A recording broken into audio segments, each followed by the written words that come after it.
They sent her to break the human ... But he broke her heart. Instead, the perfect weapon. Lieutenant Nyssa Kethrel stood before the crystalline war council of the Zephyrian Empire, her violet skin shimmering under the harsh lights of the command center.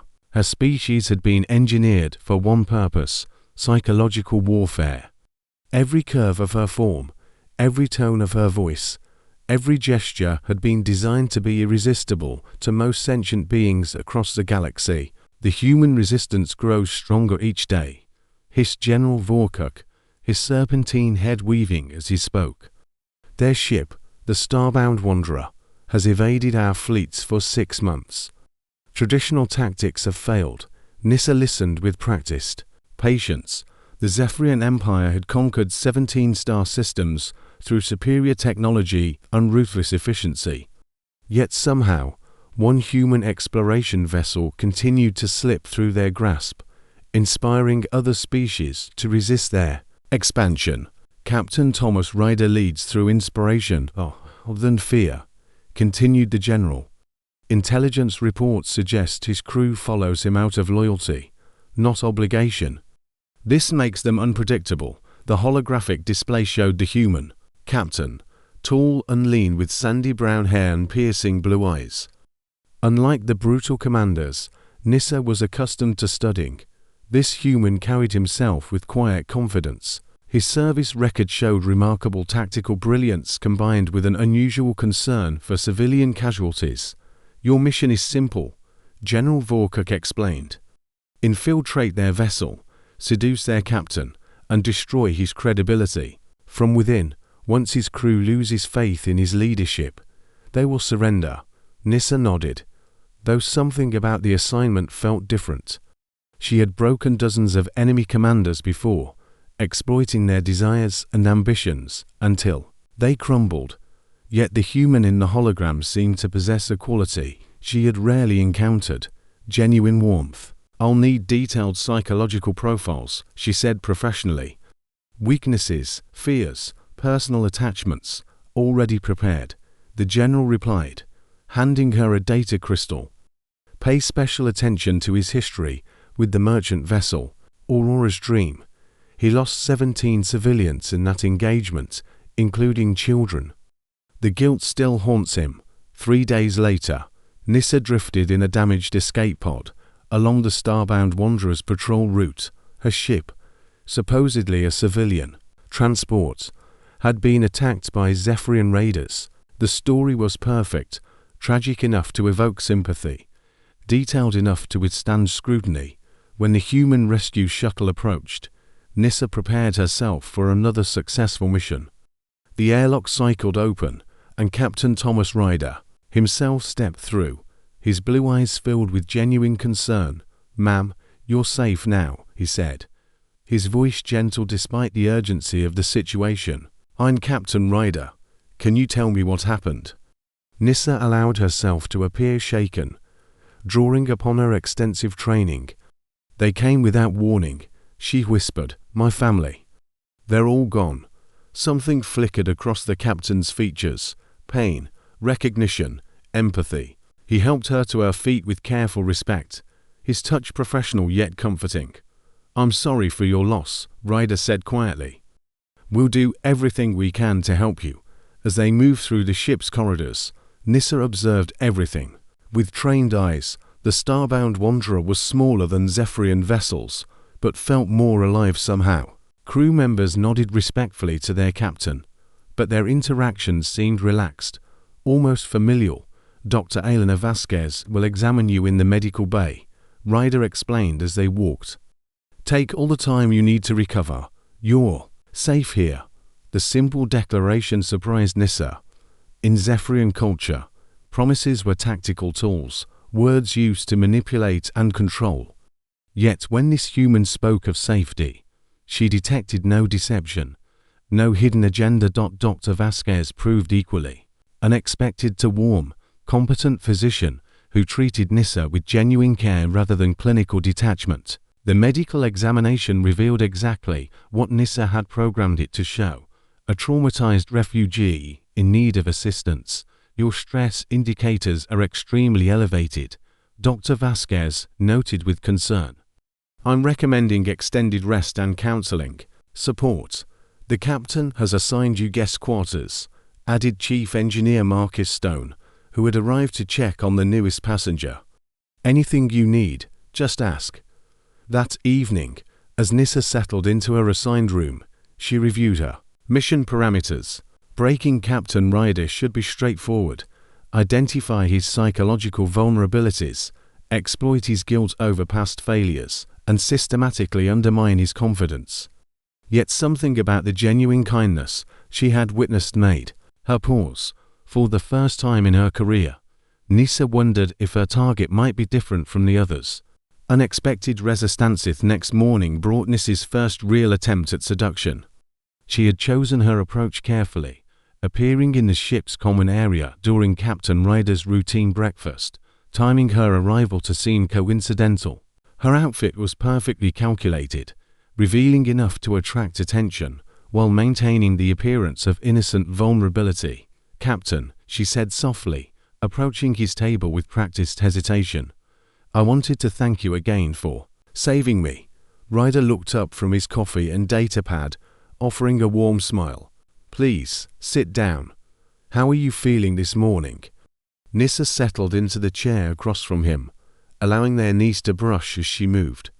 In her experience, such subtle contact typically initiated the psychological chain reaction that led to surrender. Instead, Ryder simply adjusted his position to give her more space, his attention focused on her words rather than her appearance. Better, thanks to your crew's kindness, she replied, leaning forward slightly. I've never met humans before. You're not what I expected. What did you expect? Ryder asked with genuine curiosity. Nyssa had prepared for this question, crafting a response designed to make him want to prove his nobility.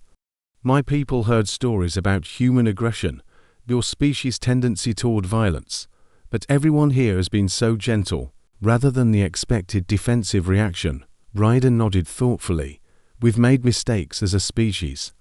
Violence is part of our history, but it doesn't define who we choose to be. The conversation continued for an hour, yet Nyssa found herself increasingly frustrated. Every subtle manipulation technique failed to gain the expected response.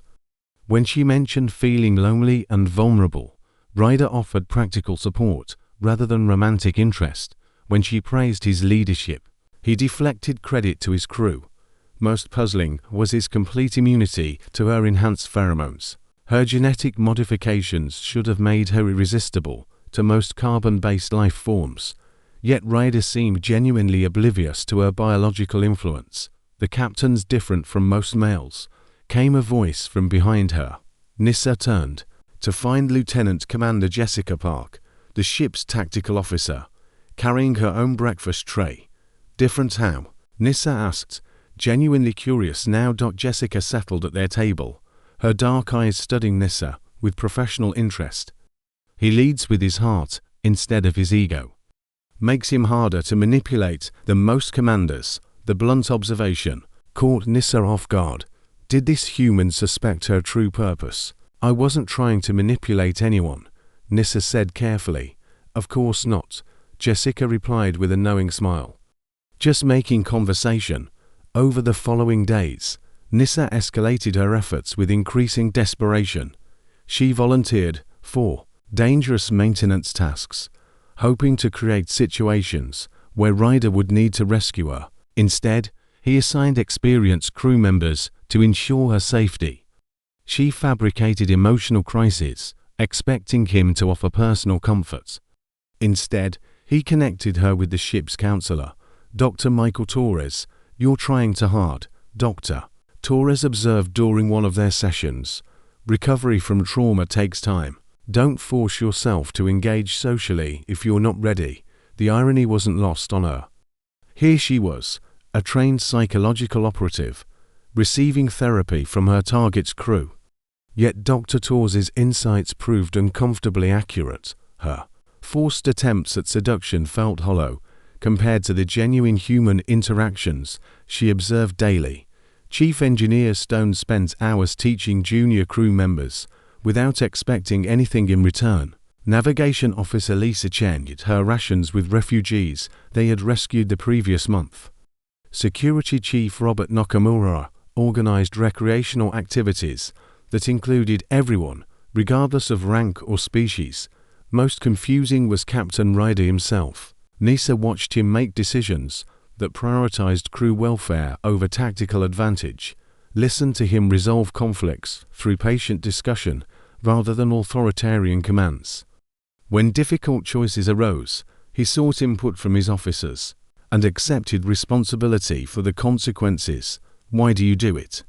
she asked him one evening as they stood in the observation lounge watching stars streak past. "Lead, I mean, your species could simply follow the strongest." Ryder considered her question seriously, his blue eyes reflecting the starlight. "Leadership isn't about being the strongest. It's about helping others become their best selves. My crew doesn't follow me because they have to. They follow because they choose to. And if they choose differently, then I'll respect their decision and step aside," Ryder replied simply.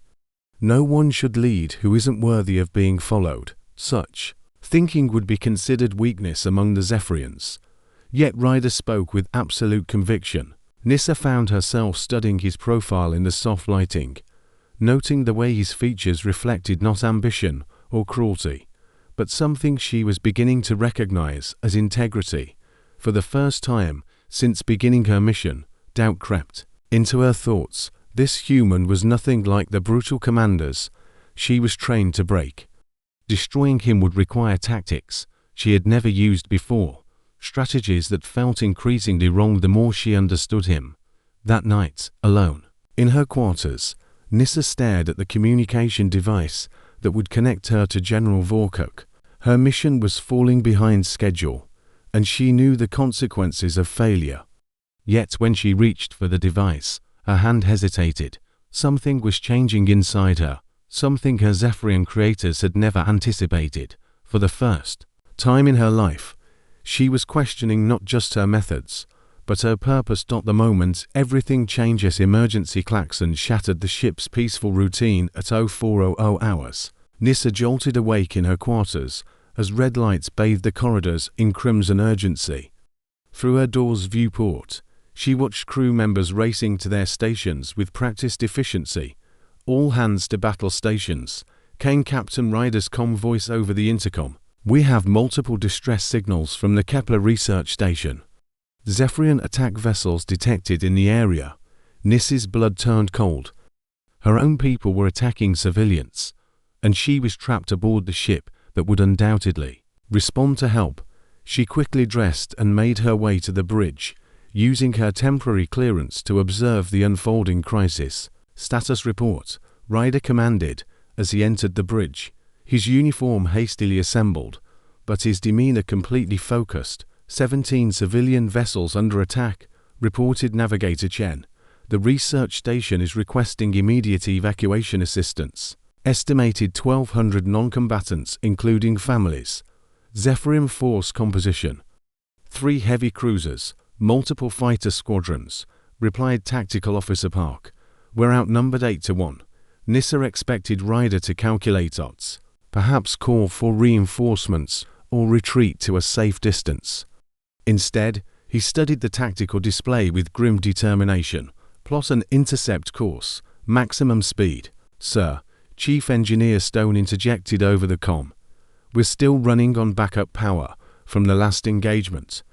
Full military power could overload our systems."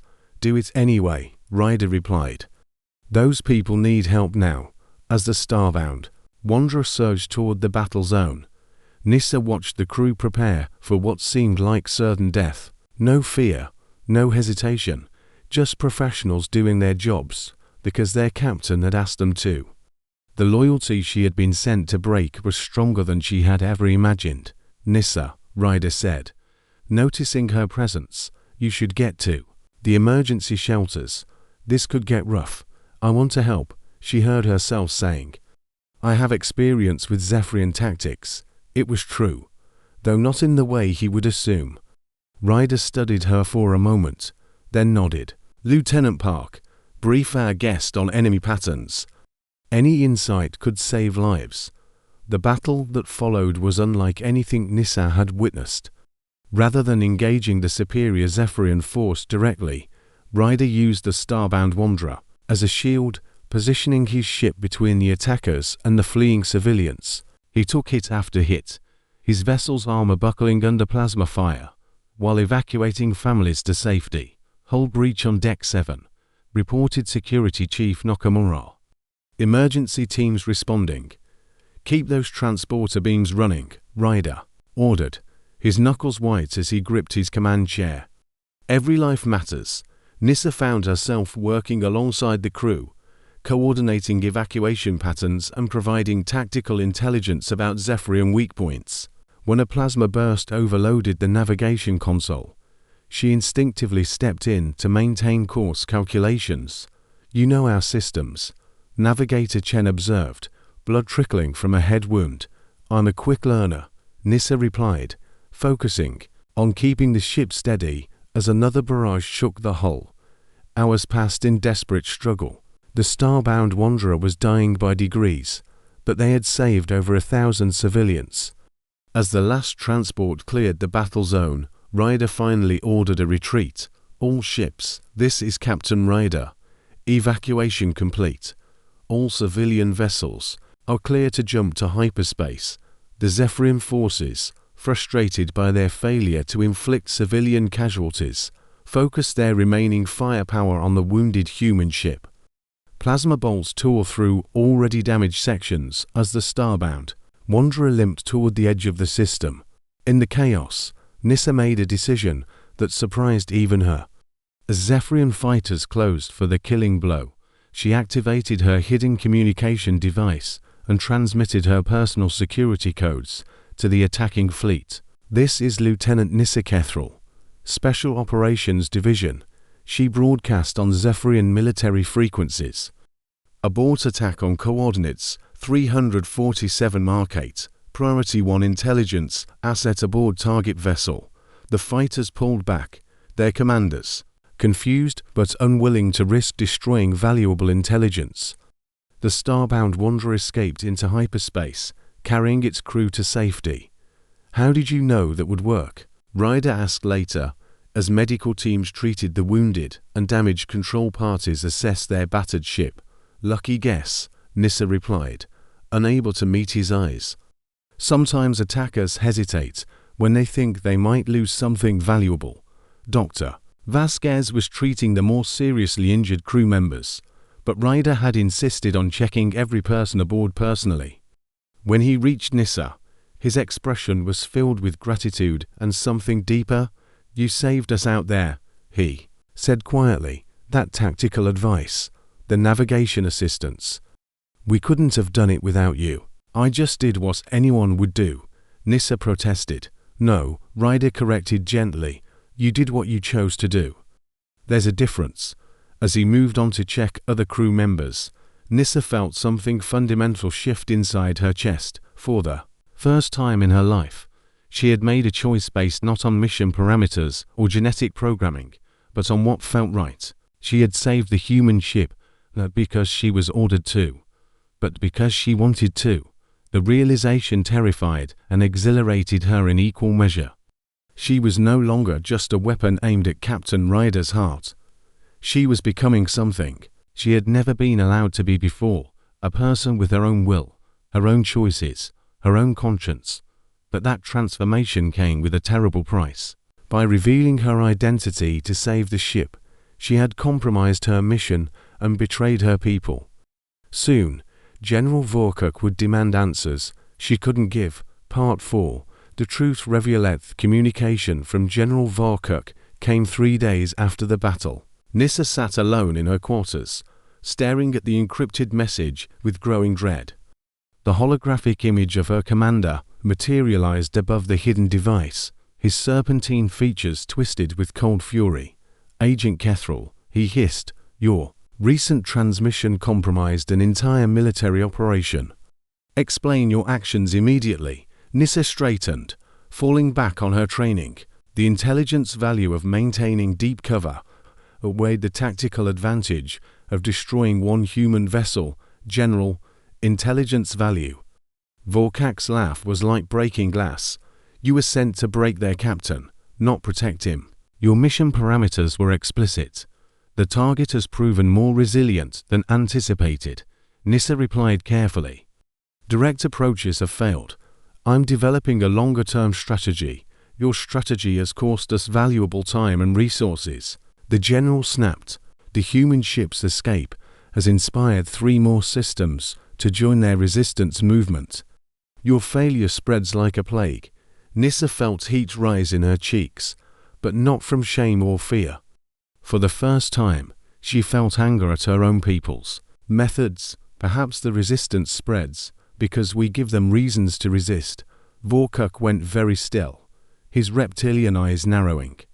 Explain that statement, Agent. Captain Ryder and his crew risk their lives to save strangers, Nissa said, the words tumbling out before she could stop them.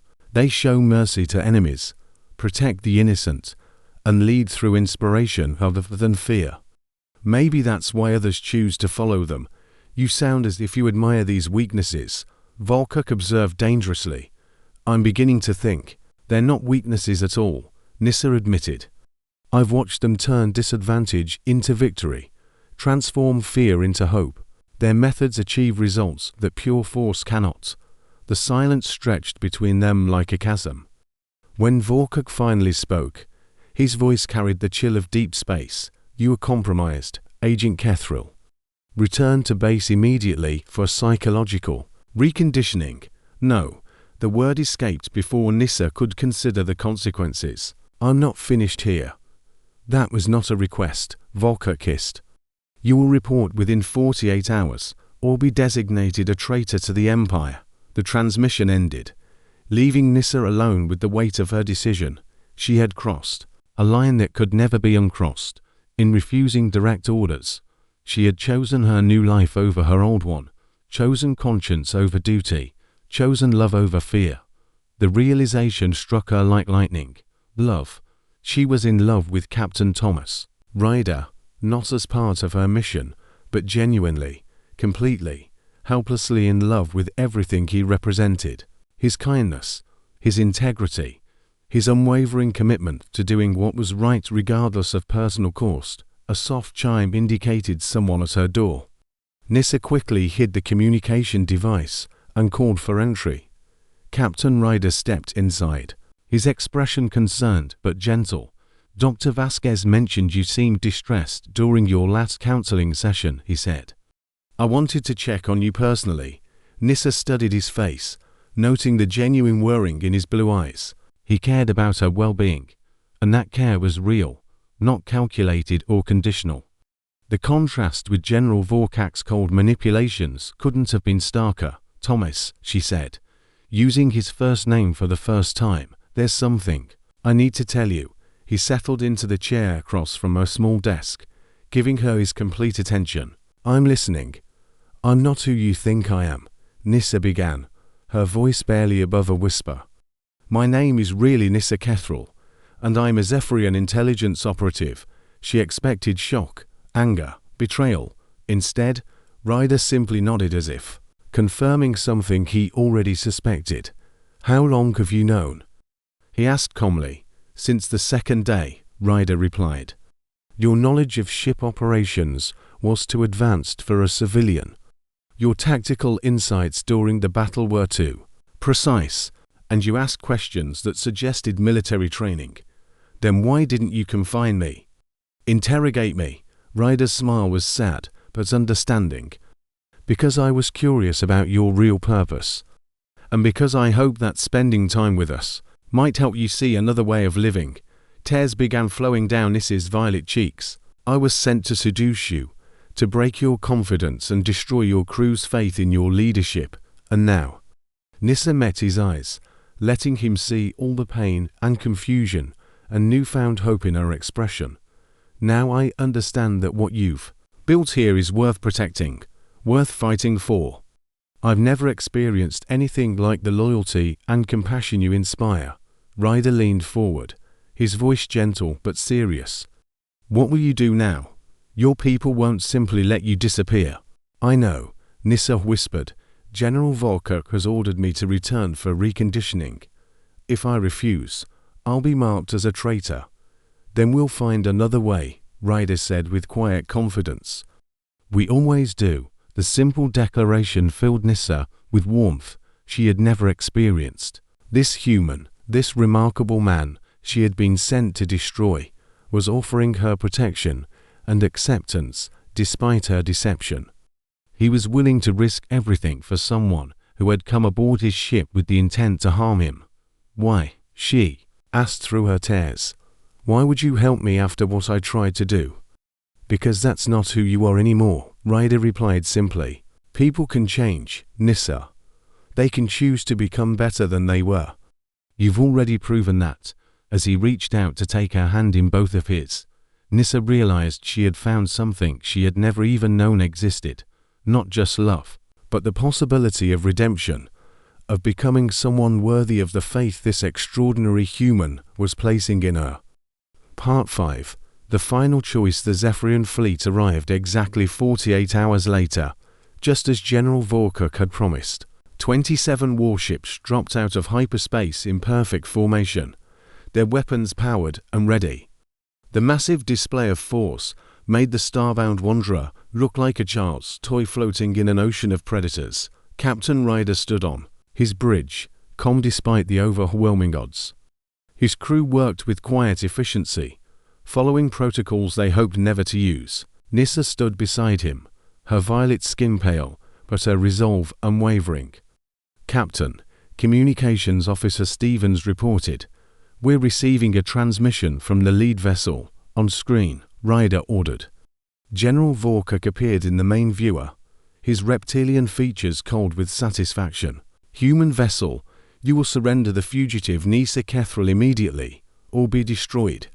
You have 60 seconds to comply." "This is Captain Thomas Ryder of the exploration vessel Starbound Wanderer," Ryder replied steadily.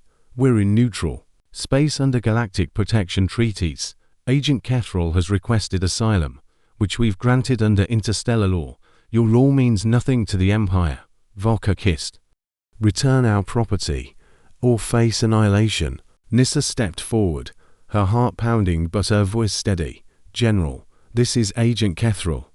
I formally renounce my allegiance to the Zephyrian Empire and claim refugee status." The bridge fell silent except for the steady hum of ship systems. Volkert's expression shifted from anger to something far more dangerous. "You dare betray your creators for these inferior beings," he snarled. "I choose to stand with people who value life over conquest," Nyssa replied, echoing words she had heard from Ryder. "People who build rather than destroy. Your choices irrelevant," Volkert snapped. "You are Zephyrian property, designed for our purposes. You will return, or be retrieved by force." "Actually," came a new voice over the communication channel. "She won't." The tactical display lit up with new contacts. Ships were emerging from hyperspace around them, the civilian vessels they had rescued from the research station, merchant ships whose trade routes they had protected, exploration vessels from a dozen different species. "This is Captain Naria Santos of the merchant vessel Free Trader," announced the familiar voice. "Any hostile action against the Starbound Wanderer will be met with defensive force." More voices joined the chorus. The Altarian science ship they had helped repair, the Centauri refugee transport they had escorted to safety, the independent miners whose asteroid base they had defended from pirates. One by one, ships that had been touched by the Starbound Wanderer's compassion arrived to stand with them. "You see, General," Ryder said to Volkert, "we've learned something your empire hasn't understood. True strength isn't about inspiring fear. It's about inspiring hope." The Zephyrian fleet found itself suddenly outnumbered 3-1 by an impromptu alliance of species that had never fought together before. Ships that had once been strangers to each other now formed a protective wall around the human vessel. "This is temporary," Volkert warned, though his confidence had visibly shaken. "The Empire has resources you cannot imagine." "So do we, Captain," Santos replied over the open channel. "We have something your empire will never understand. People willing to fight for each other without being forced to." Nissa watched the display with tears in her eyes. These weren't military vessels or formal allies. They were ordinary people who had experienced kindness from Ryder and his crew, now willing to risk everything to return that kindness. "Thank you," she whispered to Ryder, "all of you. You've shown me what it means to truly belong somewhere." The Zephyrian fleet held position for several tense minutes before slowly beginning to withdraw. General Vorkak's image flickered back to life one final time. "This is not over, Kethril," he hissed. "The Empire never forgets betrayal." "Neither do we," Ryder replied. "But we also remember friendship." As the last Zephyrian ship disappeared into hyperspace, the bridge erupted in quiet celebration. The allied vessels began departing with messages of support and offers of future cooperation. In less than an hour, the starbound wanderer was alone again with the stars. "What happens now?" Nissa asked as she and Ryder stood in the observation lounge, watching the galaxy spread out before them. "Now we continue our mission," Ryder replied. "Exploring, learning, helping where we can. But we won't be doing it alone anymore." He gestured to the star chart displaying their next destination. "The Andromedan colonies have requested assistance with a medical crisis. Dr. Vasquez thinks we might be able to help." Nissa studied the chart, then looked at the man who had changed. "Everything for her. And me. What's my place in all this?" Ryder's smile was warm with acceptance. "Whatever you choose it to be. You're not a weapon anymore, Nissa. You're free to become whoever you want to be." As they stood together watching the endless dance of stars, Nissa realized she had found something worth more than any mission or genetic programming could provide. She had found a home among people who saw her not as a tool or an enemy, but as someone worthy of love and acceptance. The Zephyrians had sent her to break the human captain, to prove that emotional bonds were weaknesses to be exploited. Instead, she had discovered that those bonds were humanity's greatest strength, and now they were her strength too. In trying to destroy Thomas Ryder, she had found herself, and in finding herself, she had learned that some things were worth choosing over everything else: love, hope, and the courage to become something better than what you were designed to be. The starbound wanderer continued its journey through the cosmos, carrying its crew of explorers, dreamers, and one former enemy who had learned the difference between conquest and compassion. Behind them, the galaxy was a little brighter because sometimes the greatest victories are won not through force, but through the simple act of showing others what it means to be human.